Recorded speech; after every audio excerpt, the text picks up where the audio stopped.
guys, selamat datang di 1% Podcast. 1% Podcast adalah bagian dari 1% startup life school terbesar di Indonesia. Dalam podcast ini kita bakal ngebahas topik-topik seputar kesehatan mental, pengembangan diri, serta edukasi life skills dengan tamu yang handal di bidangnya. Kami ingin kamu untuk bisa mendapatkan insight baru dan berkembang seenggaknya 1% setiap harinya. So that's all. Enjoy 1% Podcast untuk hidup seutuhnya.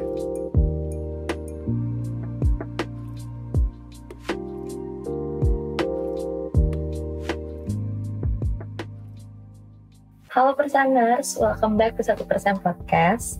Nah, kalau kalian dengar suara aku, moga-moga ada yang ingat karena aku udah lama banget nih gak nge-host lagi. Dan di episode kali ini, kalian bakal ditemenin sama aku, Alika, untuk ngebahas topik seru terkait mental health nih. Nah, mau ngasih sneak peek sedikit, ini tuh bakal ngebahas soal apa ya? Jadi, di episode kali ini tuh aku bakal ngebahas soal suatu hal dimana pernah nggak sih kalian tuh ngerasa ada tingkah laku kalian yang gak asing tapi nggak tahu itu datangnya dari mana, atau suatu hal yang membuat kalian trauma tapi kalian nggak menyadari itu dan kebingungan kok aku bisa ya trauma sama hal itu. Nah, tapi sebelum aku bahas lebih lanjut lagi, aku nggak akan ngebahas ini sendiri, tapi aku bakal ditemenin sama psikolog dari Rumah Konsul, yaitu Kak Dian. Hai Kak Dian. Halo Perseners sebutannya Alika ya? Iya bener Kak Dian. Kak Dian, boleh dong Kak share sedikit nih, Kakak kan dari Rumah Konsul. Rumah Konsul itu apa sih ke teman-teman Perseners? Oke, jadi Rumah Konsul sendiri kan sebenarnya adalah layanan psikologi. Kita layanan psikologi yang geraknya ke arah social enterprise sebenarnya. Jadi bukan biro psikologi yang mungkin Perseners atau mungkin teman-teman dari 1% kemarin udah kerjasama juga ya. Jadi bentuknya bukan seperti biro sih, sebenarnya kita lebih ke social enterprise. Jadi gerakan kita sebenarnya lebih ke social movement, meskipun kita punya layanan yang memang berbayar gitu, layanan konsultasi yang memang berbayar. Layanan ini ada yang online dan ada juga yang tatap muka, seperti itu kurang lebih Alika. Oke, aku akan mulai dengan sedikit cerita ya Kak. Dan ini ceritanya ini aku ambil dari cerita Perseners di beberapa media sosialnya kita. Jadi ada Perseners yang pernah cerita nih, waktu dia kecil dia itu sering dibully. Udah gitu pernah ada satu pengalaman di mana dia itu habis operasi amandel, dan ketika dia masuk, dia tuh diminta untuk nyanyi di kelas pada waktu pelajaran seni.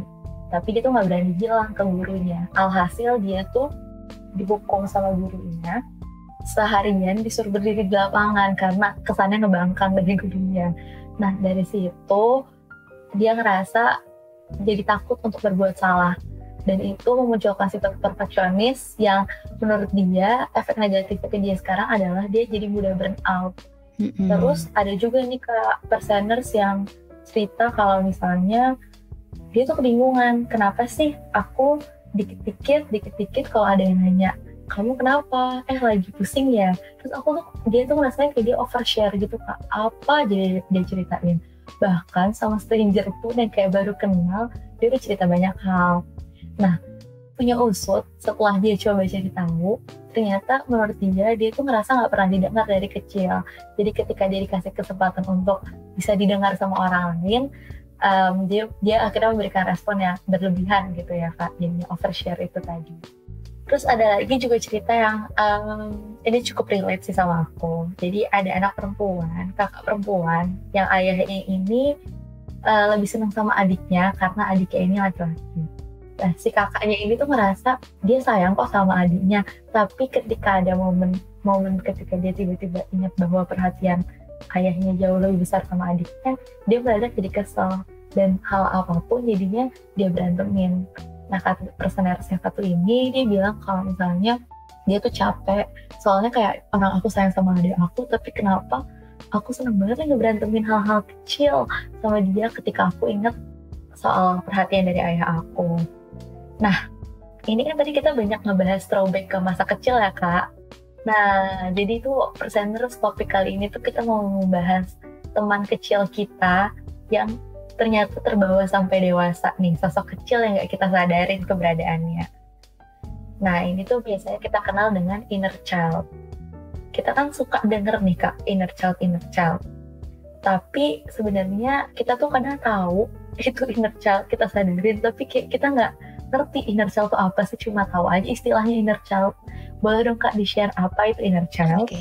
Oke, sebenarnya kalau konsep inner child-nya sendiri, kita ngomongin inner child sendiri itu adalah term yang biasa digunakan untuk kita ngebahas tentang masa kanak-kanak seseorang. Jadi masa kanak-kanak yang masih terasa atau masih bereaksi hingga kita dewasa. Kurang lebih itu sebenarnya inner child itu seperti itu. Apakah itu selalu luka? Sebenarnya enggak juga. Tapi yang sering bermasalah adalah inner child yang terluka, kayak gitu sebenarnya.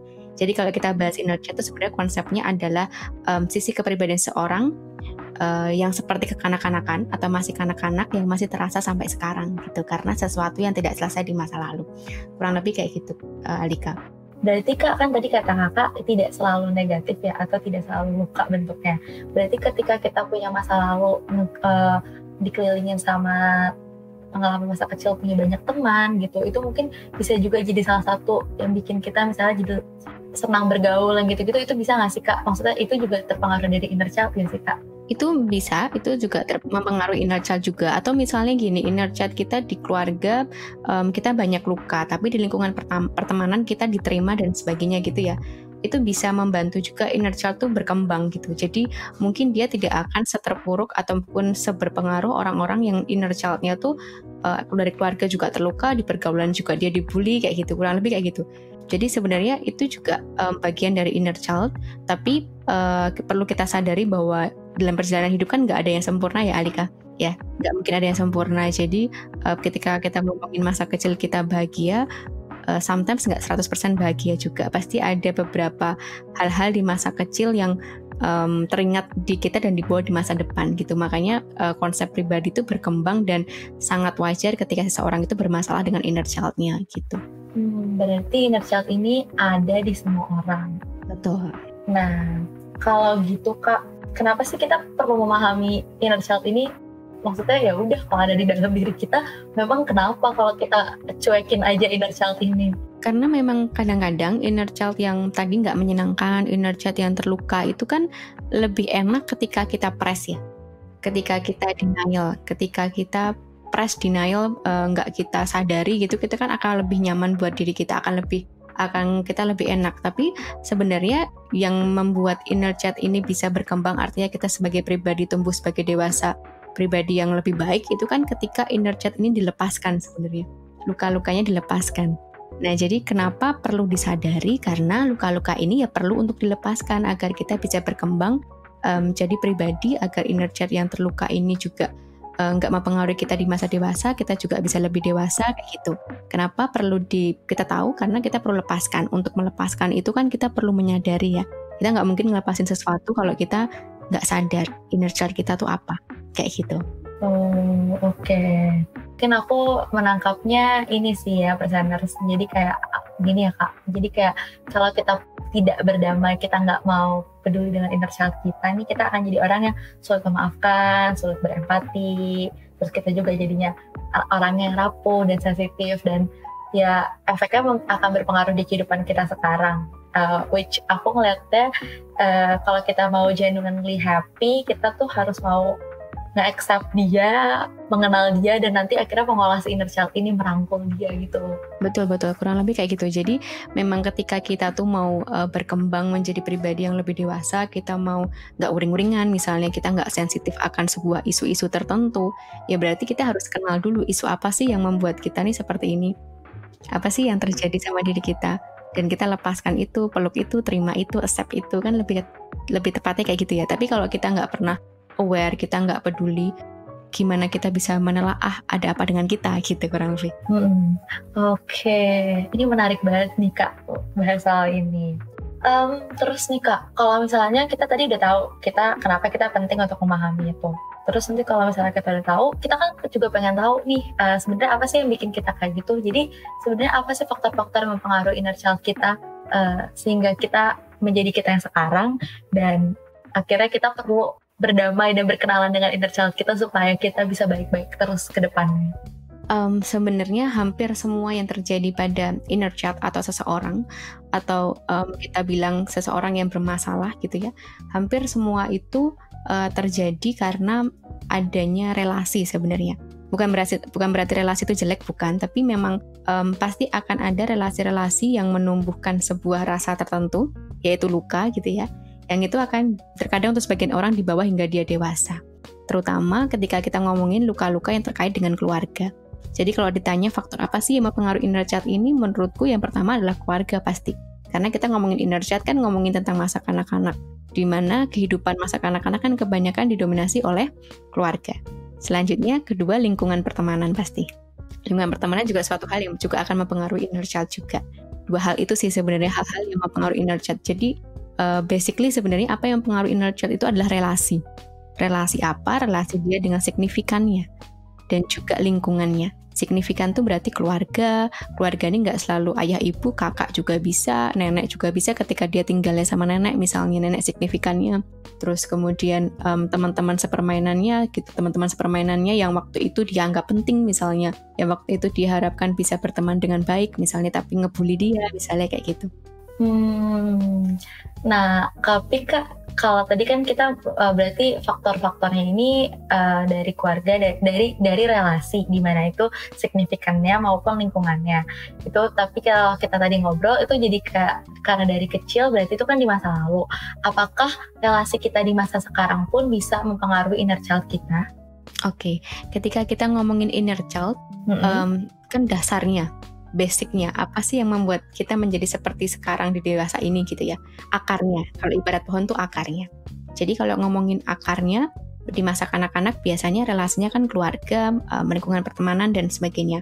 Kalau pertanyaannya, kalau lingkungan pertemanan kita yang sekarang tuh apakah juga inner child kita? Jawabannya itu bukan bagian dari inner child sebenarnya, tapi itu adalah trigger dari inner child. Jadi agak berbeda ya. Apa yang terjadi dengan kita di masa sekarang itu ketika itu mengganggu, ya benar itu pengganggu, tapi itu triggernya. Tapi akarnya, core-nya itu biasanya inner child itu bagian dari keluarga dan juga signifikannya di masa kecil. Kayak gitu. I see. Jadi aku menarik kesimpulan nih dari pertanyaan sebelumnya dan yang saat ini, bahwa kenapa penting ya teman-teman perseners dan kajian, karena tadi kalau misalnya kita nggak mengenali, kita maunya untuk terus berkembang semakin baik, tapi jadinya lebih sulit kan. Dan ketika kita udah bahkan maju pun, kita tuh bisa ke-trigger lagi, dan kalau nggak kita selesai akarnya, ya dikit-dikit ke-trigger, jadinya ya nggak selesai, terus stuck aja gitu di situasi yang sama. Betul, dan akan berkembang terus ya. Maksudnya triggernya kan mungkin misalnya Alika sekarang gitu, 2 tahun lagi mungkin akan ada trigger yang sama, setahun lagi akan ada trigger yang sama.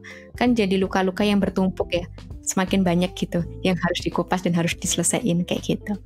Berarti kalau misalnya bisa berpengaruh ke apa saja si inner child ini, hal yang paling berpengaruh pertama itu apakah relasi kita dengan orang lain, atau ada hal yang lebih berpengaruh lagi Kak selain relasi? Karena kan tadi faktornya dari relasi, jadi berpengaruhnya terhadap relasi, tapi apakah ada bisa berpengaruh ke hal yang lain atau kemana aja gitu?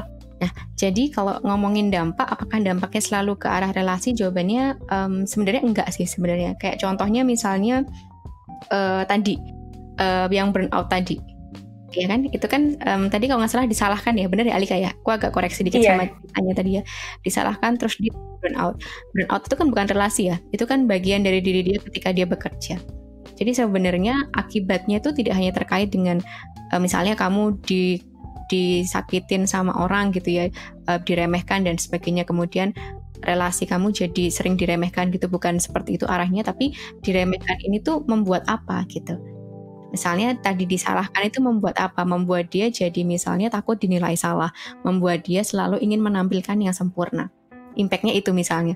Berarti ke depannya di masa dewasa biasanya yang terjadi, dia tuh akan gampang nervous ketika harus menampilkan sesuatu. Baik itu yang terpampang dia sebagai public speaker misalnya, ataupun yang dia bekerja akan cepat burnout, cepat pusing karena dia tuh merasa kerjaannya nggak beres-beres. Karena bayang-bayang takut disalahkan, rasanya yang dulu di inner child itu terasa terus gitu Alika. Jadi kalau ngomongin akibatnya tuh nggak selalu relasi, tapi tadi aku ngomongin faktornya. Faktornya itu kan ketika dia disalahkan berarti relasi dia dengan orang tua ya. Relasi dia dengan guru, Kak. Oh, dengan guru, sorry. Iya, oke, guru. Tapi biasanya ketika ditarik di belakang, mungkin nanti yang cerita itu, perseners ya bisa dicek lagi, biasanya ketika ditarik di belakang nanti dari orang tua juga ada kaitannya. Gitu. Karena guru itu bukan berarti meremehkan guru, tapi guru itu signifikan tapi belum terlalu kuat kan. Nggak setiap hari bertemu dengan dia yang pagi dan siang dan malam. Kalau keluarganya menguatkan, disalahkan sama guru tuh biasanya bisa berkembang gitu. Biasanya kalau sampai sekarang terjadi term itu atau luka itu dari keluarga juga pasti ada sisi-sisi yang membuat dia jadi takut disalahkan gitu. Misalnya tuntutan keluarga untuk selalu perfect kayak gitu. Berarti benar-benar keluarga sangat berpengaruh terhadap kita sekarang banget ya, Kak. Maksudnya nggak bisa dipungkirin, nggak suka mau suka ya udah, tapi keluarga kita punya pengaruh yang sangat besar sama diri kita saat ini. Betul. Jadi makanya banyak banget psikolog-psikolog yang bilang, termasuk saya, pandemi ini sebenarnya sebuah langkah untuk kita belajar mengenal inner child kita dan berdamai dengan inner child kita.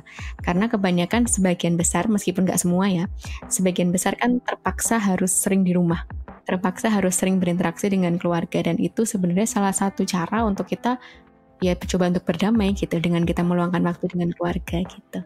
Oke, benar sih. Aku pribadi juga merasa kayak gitu sih, Kak. Maksudnya aku banyak berkomunikasi sama diri aku sendiri, tapi itu kayak ya udah secara personal aku dan diri aku.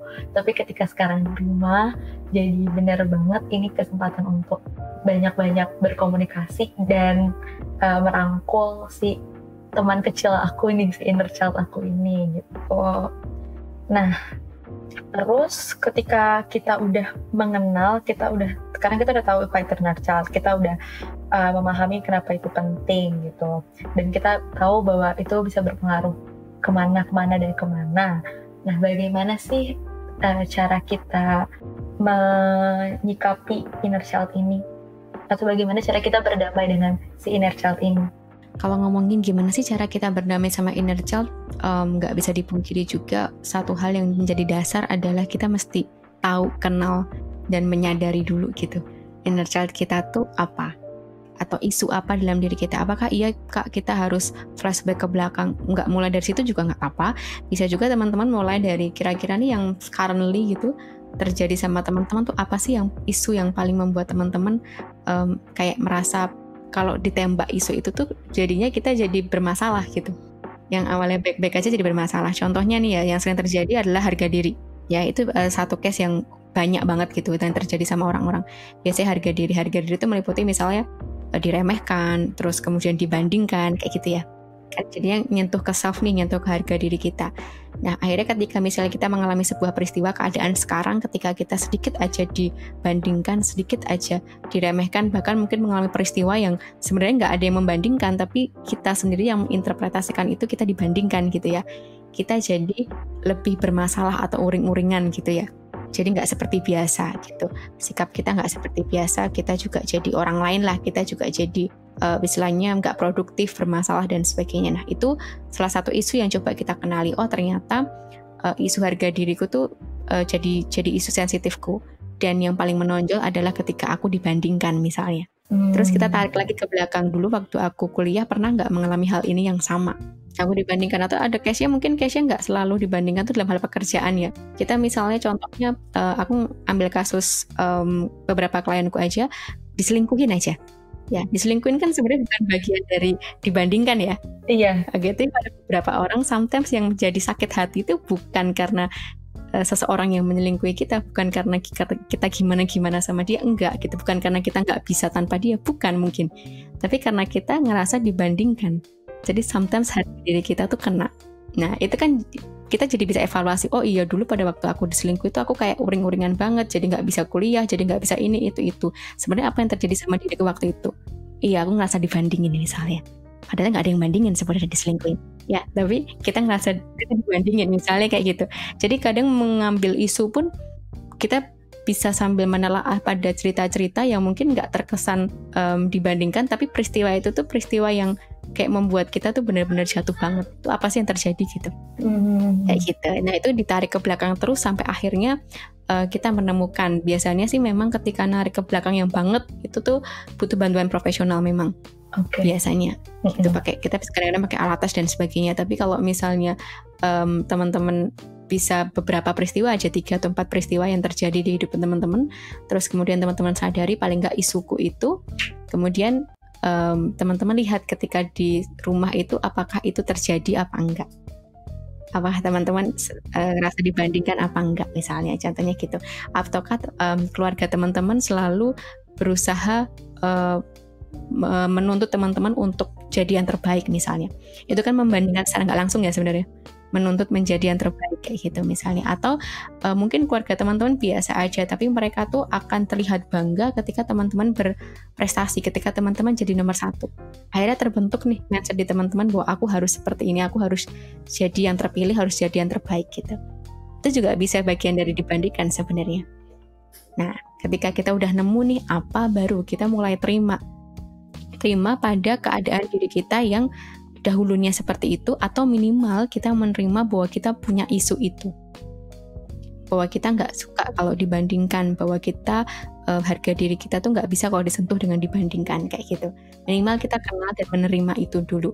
Kenapa tadi aku bilang menerima dan mengenal, Alika? Karena ketika kita kenal dan kita terima, itu kita mulai bisa untuk belajar untuk memaafkan itu atau berdamai dengan itu. Gitu ya, karena kita sudah kenal dan juga menerima gitu. Tapi ketika kita belum kenal dan kita belum terima, sometimes untuk kita memaafkan itu akan lebih susah gitu. Yang pertama itu ya, pertama menyadari, kemudian menerima. Selanjutnya aku pernah bilang juga ini ke beberapa orang, salah satu cara sebelum kita berdamai dan memaafkan adalah coba kita berempati menjadi orang yang melukai kita gitu. Contohnya misalnya ketika kita ngomongin inner child dan kita dibandingkan oleh orang tua kita, coba kita pahami apa sih sebenarnya yang terjadi sama orang tua kita, kenapa dia membandingkan kita.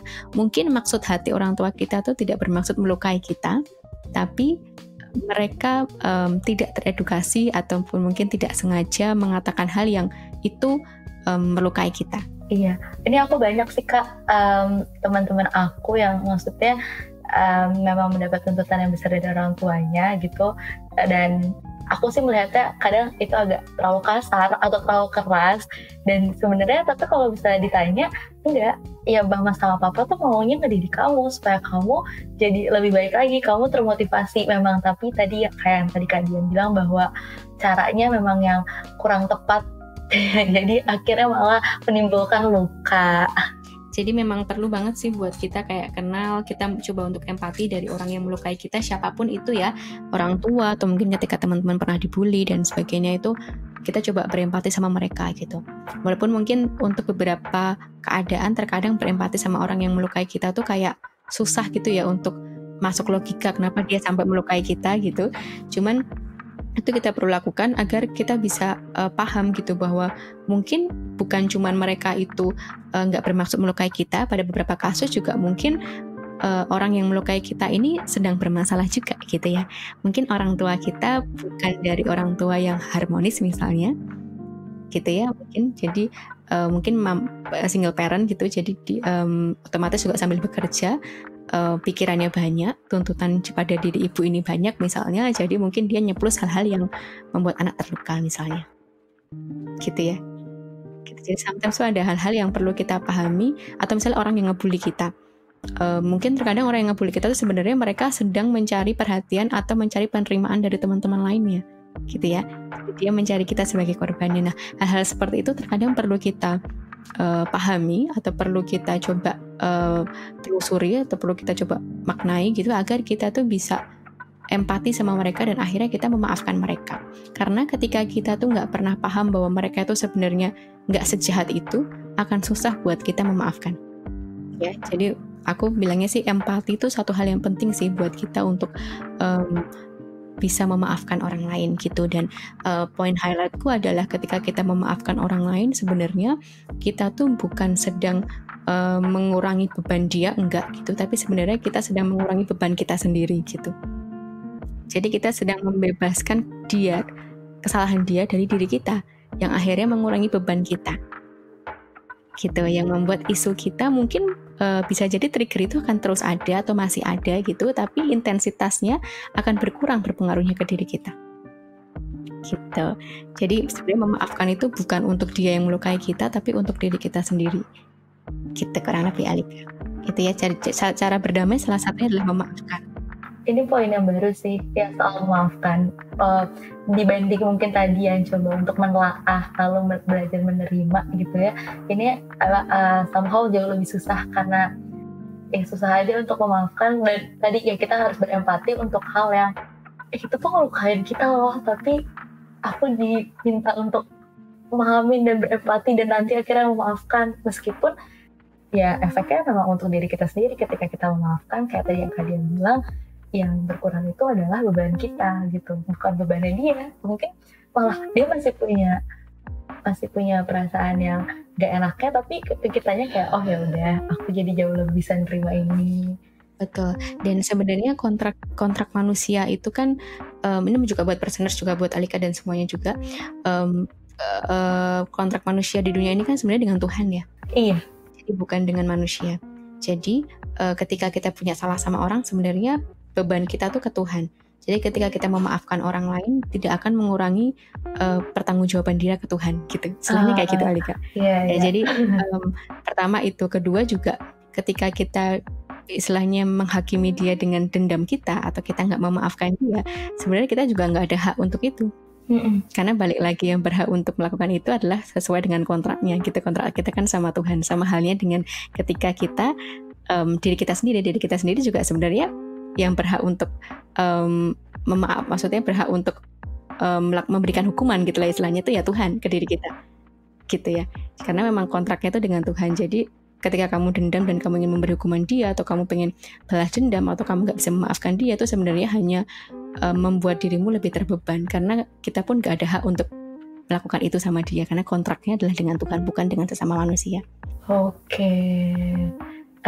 Kak Dian, aku punya satu pertanyaan sih dari aku sendiri. Kalau misalnya kita udah mengenal inner child kita gitu ya Kak, terus sederhana aja gitu, misalnya kita ngeliat foto di masa lalu, terus kita nangis sesungguhkan gitu gara-gara ngeliat si foto ini gitu kan, jadi sedih, jadi tiba-tiba ke throwback, dan ya itu kita menemukan apa sih masalah kita, apa sih yang men-trigger dari masa lalunya. Ada nggak sih kayak first aid-nya nih, kita harus ngapain gitu untuk menenangkan diri kita? Oke. First aid-nya harus ngapain? Sebenarnya ketika kita ke-trigger dan sebagainya, salah satu cara yang biasa kita sarankan adalah belajar untuk relaksasi dan mindfulness sebenarnya. Oke. Tapi sometimes kan emang relaksasi nggak bisa dilakuin di sembarang tempat gitu ya, kadang-kadang ya. Tapi minimal relaksasi nafas itu bisa. Gitu, ambil space sebentar. Ketika kamu dilukai, ambil space sebentar dalam diri gitu ya. Terus kemudian kalau misalnya kamu perlu ke belakang, ya kamu ke belakang sebentar untuk mengambil space ke diri. Tapi kalau nggak perlu, ya bisa kamu lakukan dalam hati gitu. Kemudian coba bawa dirimu untuk lebih mindful dan relaksasi gitu. Minimal mindful dan relaksasi itu minimal kamu kayak kenal dan paham bahwa aku lagi ke-trigger nih. Oke, berarti aku harus coba tenangkan diriku dengan aku ambil space.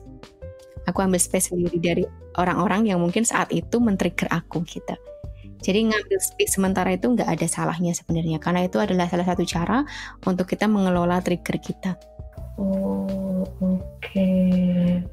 Nah, kalau dari relaksasi gitu ya Kak, aku pernah baca gitu salah satu jurnal yang bilang bahwa bisa nih dengan latihan pernapasan 4-7-8. Jadi kayak 4 detik tarik nafas, 7 itu 7 detik tahan, dan 8 itu 8 detik menghembuskan nafas. Sebenarnya apakah ini bisa juga menjadi salah satu first aid-nya ketika situasi itu terjadi? Karena aku sendiri pun sebenarnya belum pernah nyoba sih, aku baru baca aja gitu.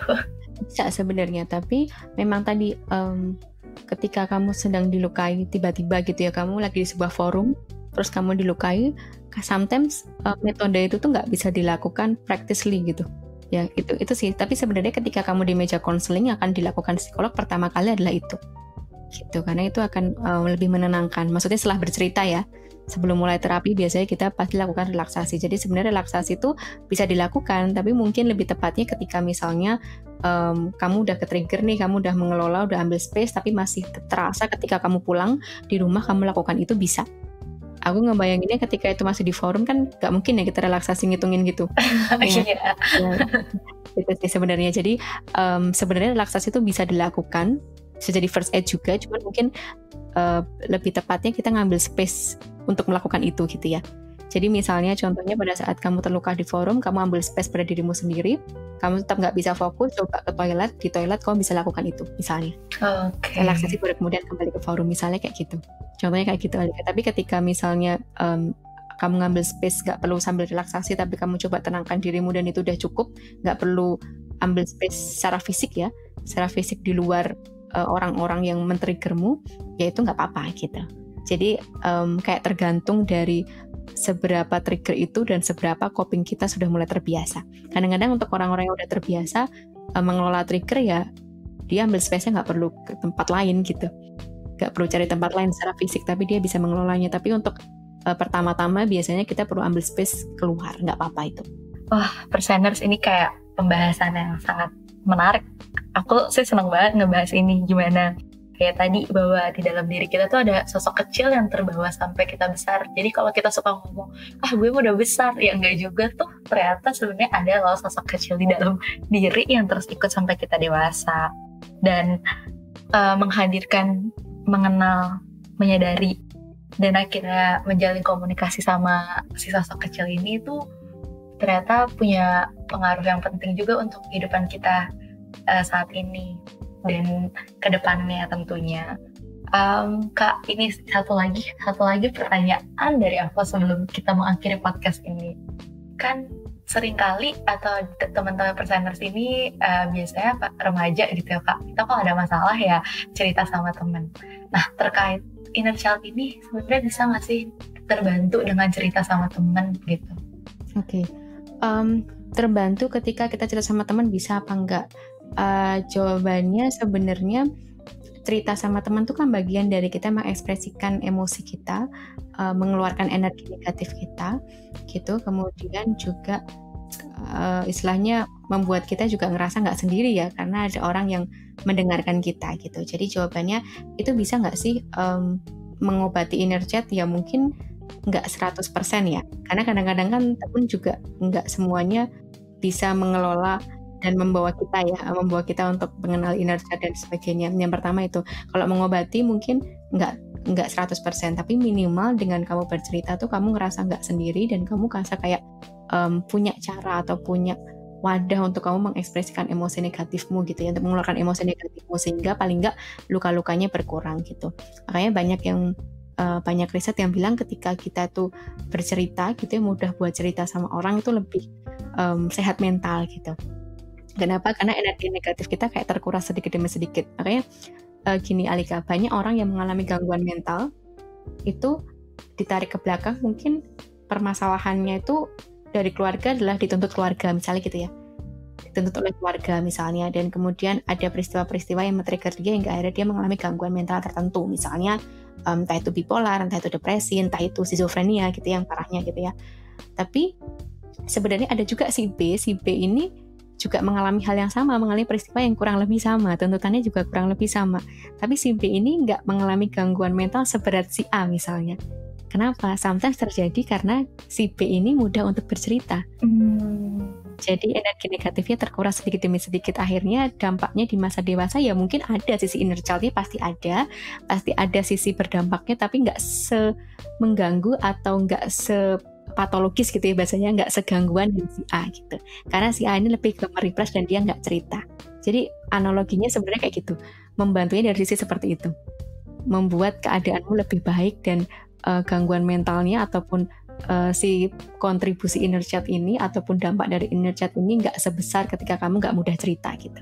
Aku senang banget sama bahasan ini dan aku senang sih tahu bahwa sebenarnya buat teman-teman Perseners dimulai dari bercerita itu udah bisa ngebantu diri kita sendiri. Dan efek panjangnya ya tadi kayak salah satu contoh yang dikasih kajian bahwa si B juga punya kondisi yang sama di waktu kecil, waktu tarik ke belakang gitu, terus di masa sekarang tapi dia jauh lebih bisa, gangguannya patologinya jauh lebih kecil gitu ya daripada si A ya, karena dia bisa bercerita. Jadi teman-teman bisa kok, maksudnya dimulai dari bercerita, gak usah bercerita sama orang lain, mungkin bercerita sama diri sendiri atau sama boneka kah, yang penting kalian bisa mengeluarkan, mengekspresikan emosi kalian gitu, karena itu udah efeknya sangat banyak, sangat signifikan untuk diri kalian. Ya, aku nambahin sedikit boleh kali ya Alika ya, sebelum ditutup boleh juga kan. Jadi kalau ngomongin analogi bercerita juga, aku punya satu analogi. Ini analoginya sering aku sampaikan di mana-mana. Kalau kita ngomongin tentang bercerita tuh kayak gini, manusia yang mengalami sebuah gangguan, itu gangguan nggak selalu gangguan mental yang sampai gangguan jiwa ya teman-teman. Gangguan apa aja gitu. Gangguan tuh ketika kita habis putus atau habis diselingkuhin atau habis misalnya kuliahnya bermasalah misalnya gitu ya. Itu kan pasti ada sesuatu yang mengganggu diri kita gitu, yang membuat kita jadi nggak nyaman gitu. Nah, pada waktu manusia seperti itu ibaratnya seperti bak mandi yang keruh sebenarnya. Bak mandi yang keruh itu kan mau kalian isi dengan air jernih seperti apapun akan tetap keruh. Kenapa? Karena air jernihnya nggak dikeluarin. Jadi ibaratnya kalau kalian mau punya sebuah pikiran bijaksana, kita mau lebih lebih punya insight positif gitu ya, liatin quotes gitu dan berpengaruh ke diri kalian gitu ya, dinasehatin orang kok ngaruh ke diri kalian, ya dikeluarin dulu nih energi negatifnya, dikeluarin dulu, air keruhnya ditutup dulu pipanya, baru kita isi lagi dengan air yang jernih. Jadi dikeluarin dulu pikiran kusutnya gitu ya, kita tutup, kita kunci, baru kita isi dengan insight positif kayak gitu. Itu yang membuat kita lebih baik kayak gitu teman-teman. Jadi seberapa penting untuk kita cerita ya, kayak yang Alika bilang tadi, penting banget. Dan sebenarnya nggak perlu cerita sama teman juga, karena cerita dengan tulisan misalnya ya juga bisa, dengan boneka, kalau cermin misalnya itu juga bisa menjadi salah satu hal untuk kita bercerita. Yang penting kita merasa lega, dan kemudian kita tadi bisa tutup pipa, kemudian kita beri insight positif atau sebuah pemikiran bijak gitu, menutup itu dengan hal itu, dan itu lebih membuat kita lebih nyaman ketika kita menghadapi trigger apapun kayak gitu sebenarnya Alika. Oke, jadi gimana teman-teman perseners? Semoga kita bisa ya teman-teman, maksudnya untuk tadi mengenali, terus habis itu menerima dan lalu mengolah si inner child kita ini supaya kedepannya kita bisa jadi lebih baik lagi. Teman-teman, kalau misalnya kalian bingung mau cerita sama siapa, juga kalian bisa cerita bareng sama mentor 1%. Kalau kalian juga ngerasa atau kenal teman-teman yang mungkin memang udah kondisinya sampai mengganggu keseharian mereka, kalian bisa ke Instagram Rumah Konsul atau juga ke website 1% dan konseling bersama psikolog 1%. Ini sih di 1% tuh ada jadi kayak ini kelas online yang isinya tuh tips gitu berdamai dengan diri sendiri, dan ini tuh bisa diakses terus menerus. Jadi teman-teman perseners juga bisa mengakses itu. Kalau misalnya memang merasa aku tuh tipikal yang lama, jadi aku butuh sesuatu yang berkepanjangan, ya bisa. Tapi intinya teman-teman, dari aku ngobrol sama kalian ini, namanya anak kecil ya, anak kecil itu ya nggak bisa kita biarin terus dia nanti nyelesain sesuatu sendiri, bukan kayak gitu. Memang hakikatnya anak kecil itu ya memang perlu didampingin untuk dia terus berkembang nantinya, dan akhirnya jadi bisa sendiri gitu, mampu lebih baik untuk ngelakuin suatu hal. Jadi balik juga ke inner child kita ya, dia nggak bisa cuma diabain terus nanti kayak tadi di awal kalian bilang terluka dan akhirnya nanti bertumpuk terus pecah gitu. Nggak bisa, memang kita baiknya adalah merangkul dia, berteman dengan dia, dan ya udah nanti kedepannya kita bisa menjadi jauh lebih baik lagi. Dari kalian gimana? Ada pesan lagi buat teman-teman perseners? Dari aku sih sebenarnya pesannya udah aku sampaikan semua tadi ya Alika ya. Jadi kurang lebih hampir sama seperti Alika bilang, bahwa ketika kita ngomongin inner child, semua orang tuh punya inner child, gak cuman orang yang bermasalah aja, semuanya punya, dan semuanya tuh juga punya isu sensitif gitu. Jadi ketika kita ngomongin bercerita ke profesional, ke psikolog gitu ya, atau ke konselor lah mungkin ya kalau nggak psikolog, itu sebenarnya bukan hanya untuk orang-orang yang bermasalah atau untuk orang-orang yang gangguan jiwa dalam tanda kutip gitu ya Alia, tapi juga ke siapa aja, karena semua orang itu pasti punya isu sensitif. Nggak mungkin dalam setiap kehidupan tuh kita nggak punya isu sensitif. Semua orang pasti punya. Jadi untuk kita bercerita dan berkonsultasi dengan tujuan untuk mengembangkan diri itu adalah sesuatu yang wajar, sama aja kayak kita les sesuatu gitu, kayak kita kursus sesuatu, atau kayak kita misalnya mengembangkan diri di bakat tertentu gitu, sama aja. Itu sebenarnya sama. Bedanya ini yang dikembangkan adalah personality diri kita, pribadi kita untuk lebih baik kayak gitu. Wah, aku senang banget nih sama pesannya dari Kak Dian. Oke, kalau gitu Kak Dian, terima kasih banyak untuk waktunya. Makasih sudah mau sharing-sharing sama aku, sharing-sharing sama Perseners. Sama-sama. Semoga apa yang kita obrolin hari ini bisa bermanfaat ya Kak, buat aku, buat Kak Dian, buat teman-teman yang lain juga. Kalau gitu, ini episode yang ngebahas soal inner child. Terima kasih semuanya, terima kasih Kak Dian. Sampai jumpa.